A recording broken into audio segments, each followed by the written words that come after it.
It started as a calm, sunlit day on the water, with just the gentle waves and the hum of a boat's engine, until a massive shadow appeared just below the surface.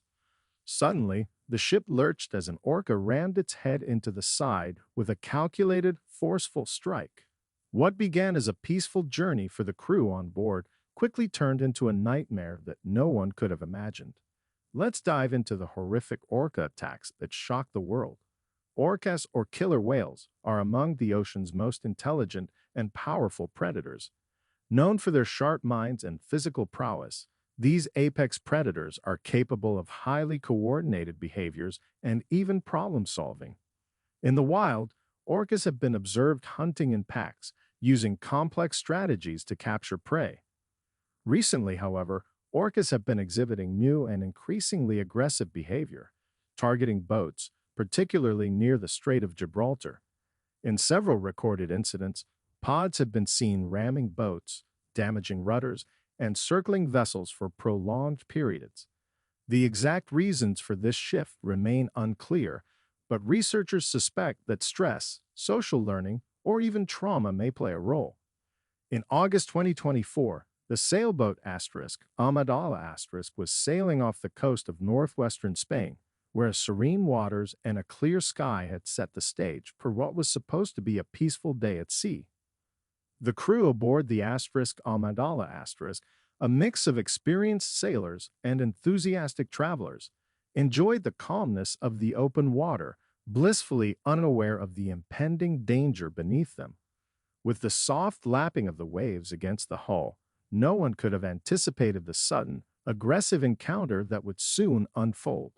As the boat glided through the sea, the peace was abruptly shattered by a violent jolt.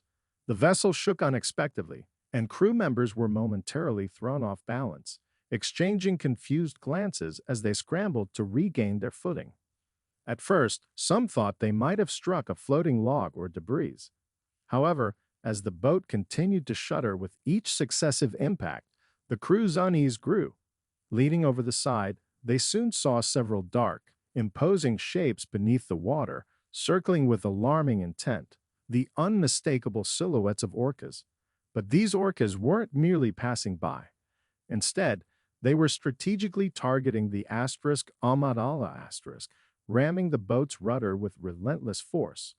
Each strike came with a powerful impact, and the crew watched in shock as the orcas coordinated their assault, repeatedly slamming into the boat's most vulnerable part.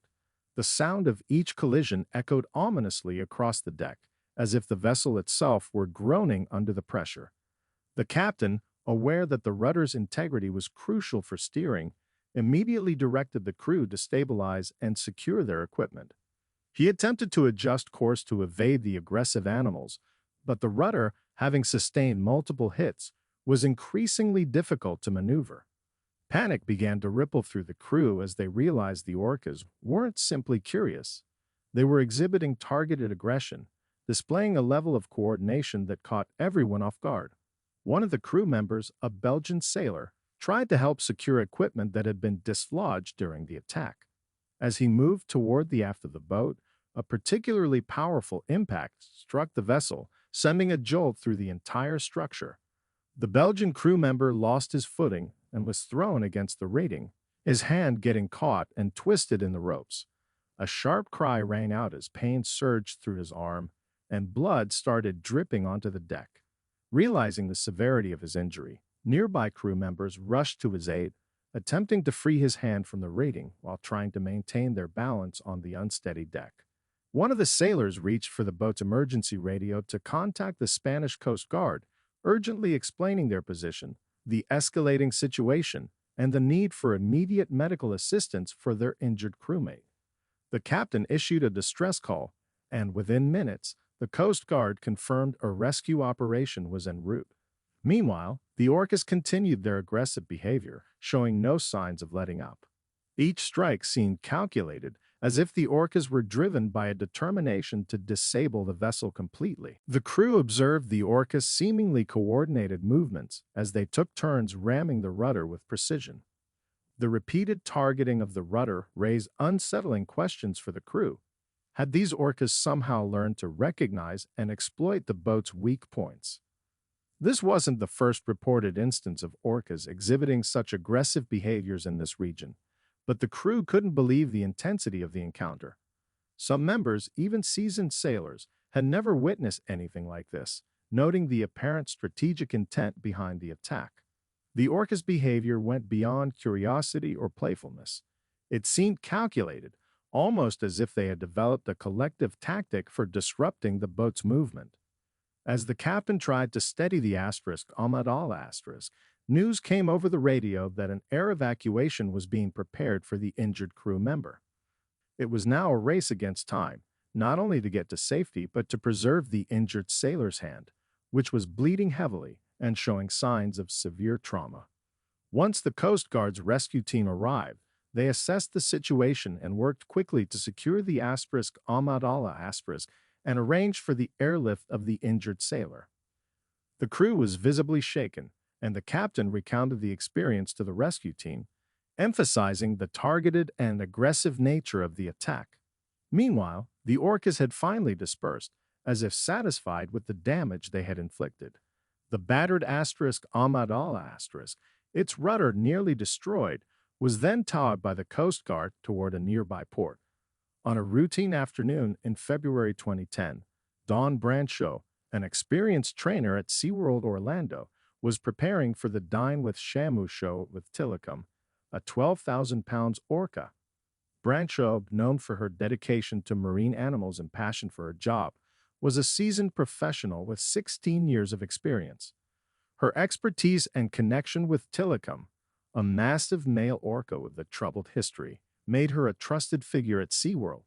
For the audience seated around the pool, it was a typical show day, with excited onlookers eager to see the impressive display of orca intelligence and power.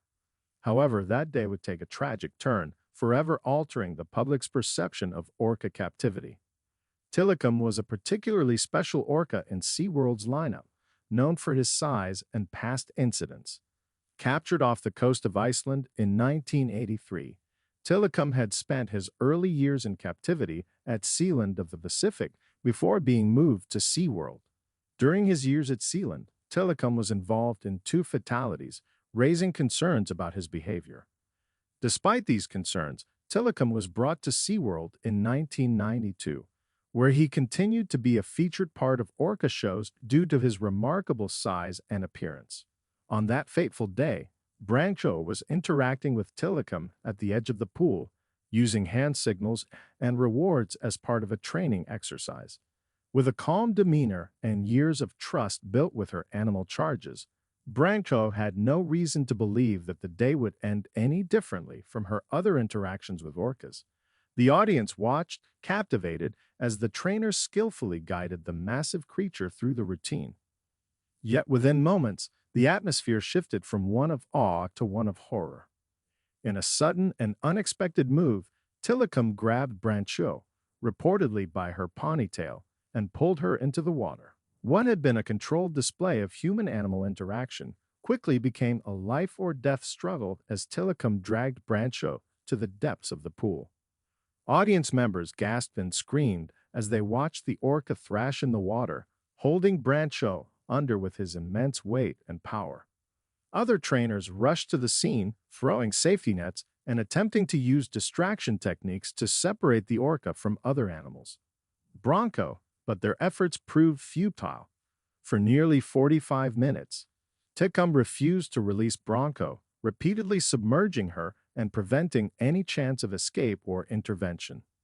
By the time SeaWorld staff managed to retrieve Brancho's body, she had sustained extensive injuries, including a dislocated arm, multiple fractures, and fatal drowning. The tragedy left spectators and staff in shock and led to an immediate shutdown of SeaWorld's orca shows as authorities investigated what had gone so catastrophically wrong.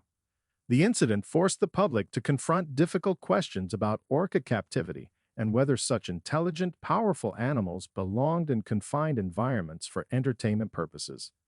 In the wake of Brancho's death, SeaWorld faced significant backlash from the public, media, and regulatory bodies. The Occupational Safety and Health Administration, OSHA, launched an investigation which concluded that SeaWorld had willfully exposed its employees to recognized hazards. OSHA cited SeaWorld for safety violations, including the failure to provide adequate physical barriers between trainers and orcas, and imposed a $75,000 fine. The report emphasized that Tychum's size, strength, and history of aggressive behavior made close contact inherently dangerous and required stricter safety measures. Bronco's death marked a turning point in how marine parks operated and presented orca shows. In response to the incident, SeaWorld announced changes to its training protocols, emphasizing increased safety measures for trainers and restrictions on direct physical interaction with orcas. The Dine with Shomu program and similar close contact shows were discontinued, and barriers were introduced between trainers and orcas during performances. These changes were intended to protect both trainers and orcas, yet many argued that they did not go far enough in addressing the core issue of orca captivity. Public sentiment began to shift significantly after Bronco's death, with animal activists calling for the release of captive orcas and the end of marine mammal shows. The release of the documentary Blackfish in 2013 intensified the scrutiny of SeaWorld and the ethics of keeping orcas in captivity. The documentary detailed the psychological and physical effects of confinement on orcas, drawing particular attention to Tychum's life and the conditions that may have contributed to his aggressive behavior. Blackfish was a wake-up call for many, leading to widespread protests, boycotts, and a decline in attendance at SeaWorld parks.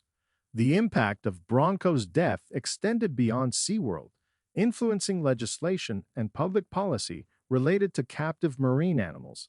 In 2016, California passed the Orca Protection and Safety Act, which banned the breeding of orcas and restricted their use in entertainment performances within the state.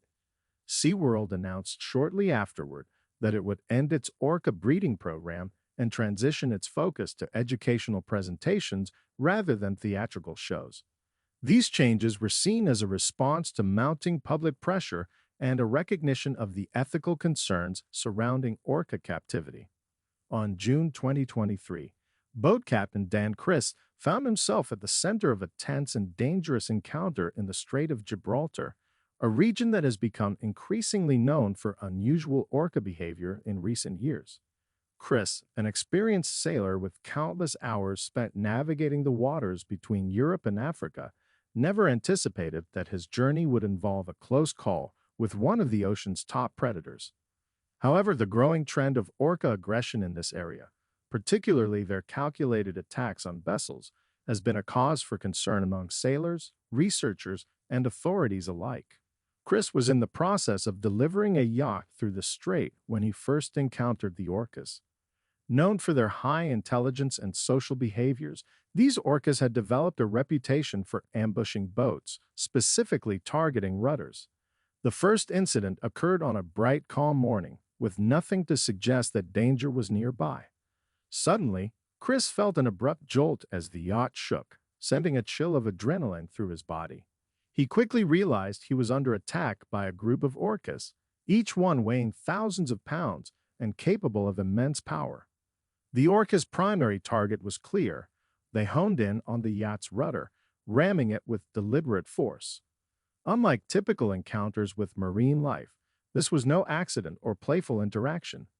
The orcas were systematically and repeatedly attacking a critical part of the vessel, aiming to immobilize it. Each hit made the rudder increasingly difficult to control, and Criss was left trying to manage the yacht's movements while avoiding further damage.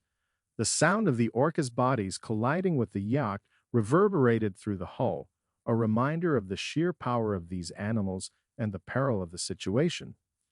Though Criss was familiar with the waters and the region's wildlife, this level of aggression was unlike anything he had experienced. He tried several techniques to deter the orcas, including steering into the wind and attempting to create noise in hopes of scaring them off. However, the orcas were undeterred, focused on the task at hand with an eerie persistence. After what felt like an eternity, but was likely only minutes, the orcas finally relented, allowing Criss to regain control of the yacht. Although rattled by the experience, He quickly checked the rudder and surrounding areas of the vessel for damage, preparing to continue his delivery route. However, the incident left him on edge, as he knew the threat of a repeat encounter was real. Chris' unease proved to be justified. Just a few days later, while still navigating the Strait of Gibraltar, his vessel was ambushed once again. This time, he had barely begun to relax when the boat was struck with sudden, brutal force. Much like before, the Orcas focused on the yacht's rudder, displaying the same targeted aggression that had caught him off guard in the initial attack. This second encounter confirmed for Chris what other sailors in the region had been reporting for months. Some researchers suggest that these behaviors could be a form of social learning, where orcas observe and mimic one another's actions, leading to a cultural shift in their interaction with boats. Others speculate that the attacks could be in response to past trauma or disturbances in their environment, such as noise pollution or territorial encroachment. Despite the growing number of incidents, sailors are often left with few options when faced with an orca attack. As Chris learned, the best course of action is often to remain calm, avoid sudden movements, and avoid attempting to engage with the orcas. This distinction has led to speculation that the orca's behavior may be more about acting out dominance or marking territory rather than an outright threat to human life. If you enjoyed this video, watch our next one shown on screen.